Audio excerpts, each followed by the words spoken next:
정의당 내 중소상공인 자영업자 위원장을 맡고 있습니다. 최근 최저임금 인상으로 인한 논란이 많습니다. 일자리 안정자금 지원 등에 대한 정부 대책이 따라오고 있지만 많은 중소상공인들과 자영업자들의 불안감은 지속되고 있습니다.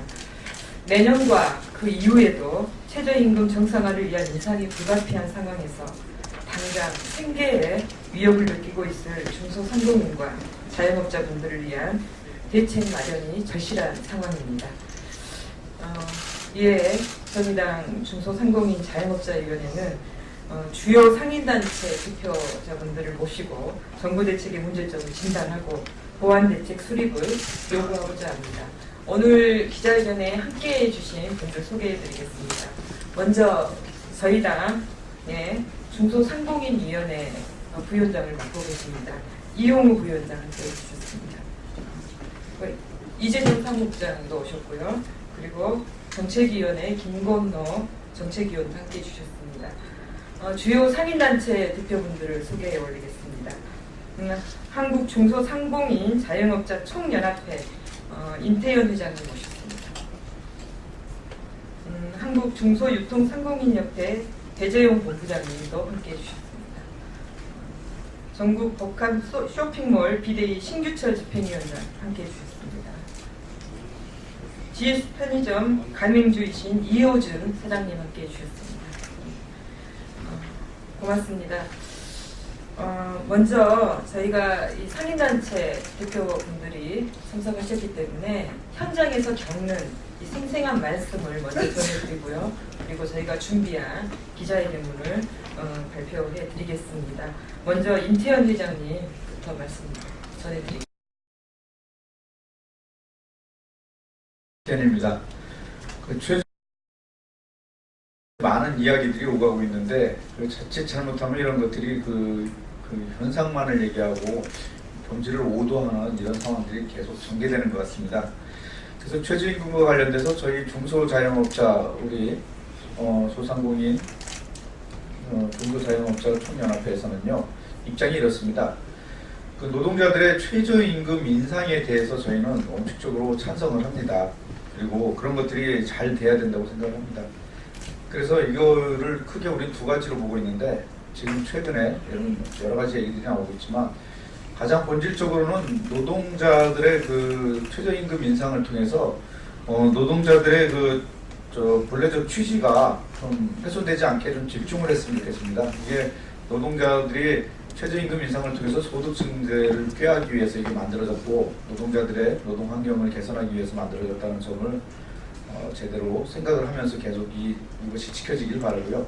그래서 현장에서 이 노동자들의 그 최저임금이 인하되거나 또는 노동자들이 직장에서 밀려나거나 뭐 이런 얘기들이 많이 나오는데 이런 일들이 벌어지지 않게끔 보완책이라든가 이런 게 빨리 강구돼야 될 것 같습니다. 두 번째는 그 노동자들의 그 노동소득 증가뿐만 아니라 또 가장 우리가 어려운 사람들 중에 하나가 600만 명의 그 영세 자영업자들입니다. 이분들의 그 위기에 대해서도 좀 주시를 해야 될 것 같다 이런 생각을 합니다. 그 중소자영업자들이 지금 위기 국면에 있는 것은 가장 크게는 중소상인들이 안심하고 자영업 시장을 운영할 수 있는 시장이 파괴돼 나가고 있다. 이게 가장 큰 본질적인 문제입니다. 그리고 두 번째는 공정경제가 이루어지지 않아가지고 가맹점, 프랜차이즈, 대리점들이 본사로부터 수탈당하고 있는 이런 수탈 체계 이런 것들이 위기의 가장 큰 본질적인 문제라는 점을 꼭 아시고 계셔야 될 것 같습니다. 그래서 이 노동자들과 그 중소자영업자들이 사실 공생을 해야 이 최저임금제의 취지가 살아날 것이고 또 대한민국의 산업이 살아날 것이고 또 자영업시장이 하고 있는 가치도 살아날 것이다. 특히 자영업시장이 가지고 있는 가치는 가장 중요한 것은 일자리라고 볼 수 있습니다. 이 노동자들을 고용하고 있기도 하고 또 600만 자영업자가 스스로를 고용하고 있는 고용시장이기도 합니다. 이 엄청난 고용시장인 이 자영업시장을 일거에 붕괴시킬 수 있는 대기업들의 그 시장 파괴, 그 다음에 불공정 거래 이런 것들을 우선적으로 막는 대책을 세우는 것 이게 사실은 최저임금 인상을 둘러싸고 있는 그 위기의 본질을 제대로 보고 대처하는 것이 아닐까 싶습니다. 그 와중에도 이제 그 최저임금과 관련돼서는 그 최저임금의 기준 자체를 좀 보완을 해야겠다. 지금은 뭐 190만 원 미만의 그 노동자로 한정되고 있는데 이런 부분들을 그 고용시장에서는 고용 소득을 올리기 위해서는 오히려 그 기준점을 좀 높여서 뭐 230만 원이든 뭐 그 이상이든 높여서 실질적으로 노동자들이 최저임금을 그 소득 증대가 되는 최저임금을 받아갈 수 있게끔 좀 보완을 하면 좋겠다라는 게 저희 입장입니다. 그 마지막으로 드리고 싶은 말씀은 그 당사자들이 좀 이런 과정에서 자기들의 그 주장이라든가 현장의 그 입장을 최대한 발언할 수 있는 그 현장 주체에 대한 어떤 그 보완책을 좀 마련하면 어떨까 싶습니다. 그게 뭐 사회적 대타협의 과정이든 지금 민주당에서는 또 그 사회적 대타협 과정으로 뭐 이렇게 경청 투어를 하고 있던데 그런 과정에서도 그냥 일방적으로 그냥 듣고 끝나는 게 아니라 오히려 그런 과정에 주체로 참여할 수 있게 사회적 대타협의 어떤 과정에 참여할 수 있는 공간을 넓혀주는 것과 그 다음에 지금 또 저희가 이제 앞으로 얘기할 부분 중에 하나가 그 최저임금 관련돼서 중소자영업자들이 이거 최저임금에 대해서 내용도 잘 모르고 어떻게 또 청구해야 될지도 모르고 하는 부분들, 그리고 보완해야 될 게 뭔지 이런 것들을 알려주는 그 정부와 그 민간 사이에 그 지원단을 만드는 부분, 그리고 또 그 대통령이 또 약속했던 을지로 범정부 을지로위원회 같은 것들을 빨리 만들어서 중소상인들이 힘든 이런 사안들을 좀 최대한 반영할 수 있게끔 하는 그런 기구들이 빨리 만들어졌으면 좋겠습니다. 아무튼 중소상인과 소상공인 영세자영업자와 노동자들이 어떻게든지 공생해서 가는 길을 좀 찾는 게 최저임금의 성과가 현실화되고 본래 취지가 살아나는 길이다. 이런 것들을 염두에 두면서 정책을 계속 만들어 주셨으면 좋겠습니다. 감사합니다. 네. 아주 조목조목 말씀을 잘 해주셨는데요. 여기 오늘 함께 하시는 상인대표분들은 최저임금 인상에 다 같이 함께 마음을 모아주시고 찬성을 해주셨던 단체들입니다.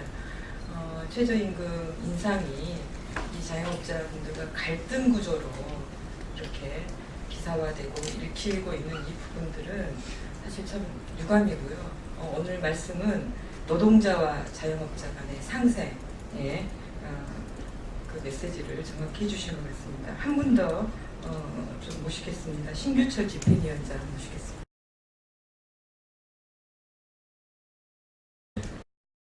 그래서 저희들은 총론에 대해서는 찬성이고 강론에 대해서는 보완이다, 이렇게 한마디로 요약할 수 있습니다.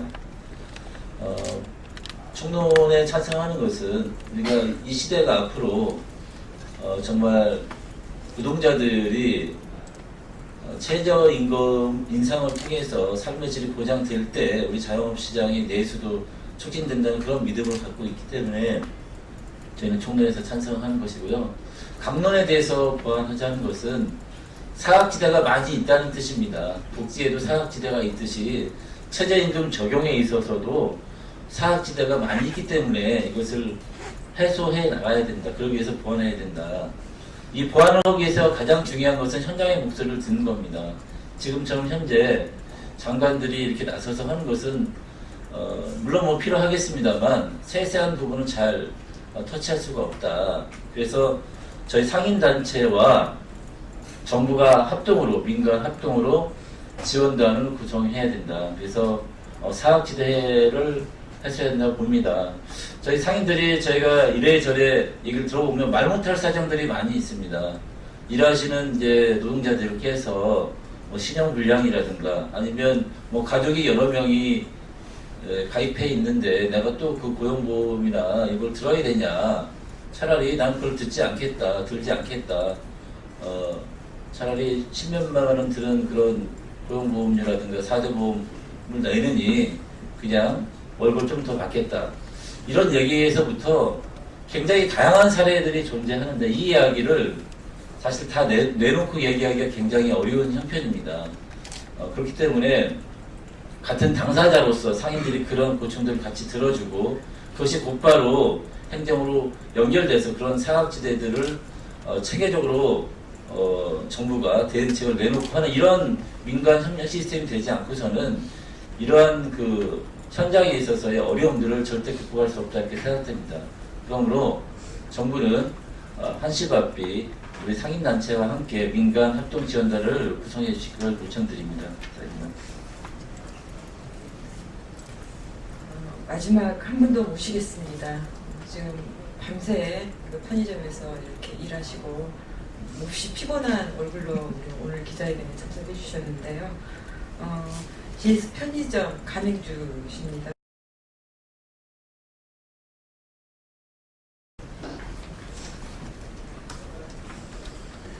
예.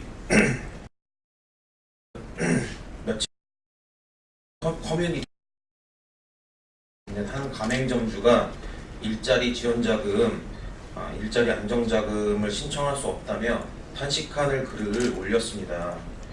근로기준법상 8시간 근무를 하면 1시간 휴게 시간을 주게 되어 있고, 그래서 8시간 근무 중 1시간을 점포문을 잠그고 자유롭게 쉬게 했다고 합니다.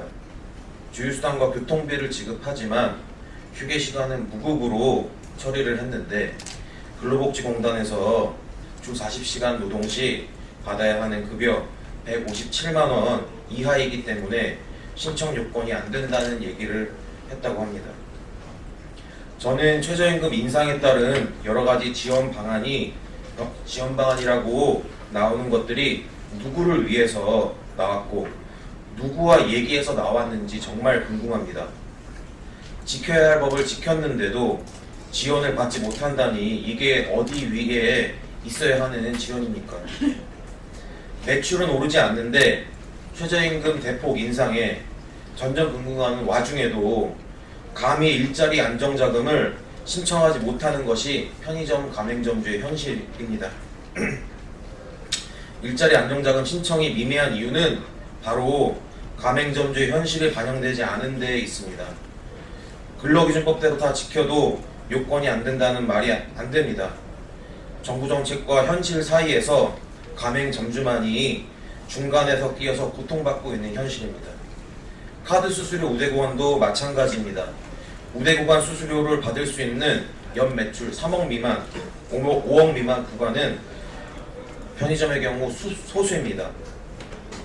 손님들은 200원짜리 사탕을 사는데도 500원짜리 물을 사는데도 카드를 긁습니다. 대부분이 카드 매출입니다. 카드 수수료 0.몇 % 인하하지 말고 대폭 내려야 합니다. 그래야 실질적 도움이 됩니다. 일자리 안정자금 충족 요건도 완화해야 한다고 생각합니다. 지금 편의점주들은 폐업 고민이 한창입니다.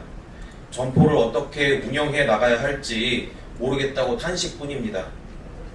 오른 임금으론 가게 운영이 어렵고 지원 방안은 신청하기 어렵습니다. 또 가게 문을 닫기엔 수천만 원대 위약금을 물어야 합니다. 올해, 내년 어떻게 하면 본사 위약금을 적게 물고 폐업을 할 수 있을지 해답 없는 고민을 하고 있습니다. 창업의 고민은 없고 어떻게든 폐업할 고민만 하고 있는 것이 업계 당사자들의 현실입니다. 최저임금 인상은 최소한의 삶을 보장해주기 위한 사회적 공감대였습니다. 그런데 지금 이런 고통스러운 이야기를 가맹점주들만이 하고 있습니다. 정부 대책은 턱없이 모자랍니다. 가맹 본사, 건물주들은 최저임금 문제에 관심이 없습니다. 결국 가맹점주만 피해본다고 생각하는 건 당연한 논리라고 생각합니다. 현장에서 환영받지 못하는 대책 말고 현장의 목소리부터 시작하는 정책과 대안 간곡히 부탁드립니다. 감사합니다. 네, 다음은 저희 당과 상인단체 분들의 의견을 담아서 저희가 기자회견을 마련했는데요. 저희 이용우 부위원장님과 제가 나눠서 발표하도록 하겠습니다. 네, 정기당 중소상공인위원회 장애업자위원회 부위원장을 맡고 있는 이용우인데요. 오늘 기자회견의 핵심은 그 어렵게 연말에 3조라는 돈을 합의하고 이거에 대해서 실효성을 어떻게 담보할 것인가에 대한 중소자영업자들의 이야기들을 제안을 하는 것이고요. 또 이것은 일관성 있게 계속 지속되게끔 어떻게 할 것인가라는 것은 2018년도 올해가 가장 중요한 과정이 될 것 같습니다. 기자회견문을 언급하겠습니다. 최근 최저임금 인상으로 인한 논란이 많습니다. 최저임금은 저임금 노동자들의 인간다운 삶을 위해 한국 경제를 위해 당연히 인상을 해야 합니다. 또한 이 과정에서 자영업자들의 어려움 만만치 않기 때문에 이 부분에 대한 정책적인 노력이 함께 이루어져야 합니다. 정의당 중소상공인 자영업자위원회는 최저임금 인상으로 인해 자영업자들이 겪는 어려움을 조금이라도 해소하기 위하여 일자리 안정자금 보완과 최저임금 사각지대 해소를 위한 민간 합동 지원단을 구성을 제안합니다. 먼저 최저임금 인상의 사각지대가 발생하지 않도록 보완을 해야 됩니다. 구체적으로 말씀드리면 저임금 장시간 노동이 많은 한국 사회의 특성상 야간, 휴일 근로가 많습니다. 이에 따라 최저임금 인상으로 월급여가 오르면서 수당도 과세 소득으로 잡히면서 월급이 190만 원을 초과하여 일자리 안정자금 지원 대상에서도 제외될 가능성이 높아지고 있습니다.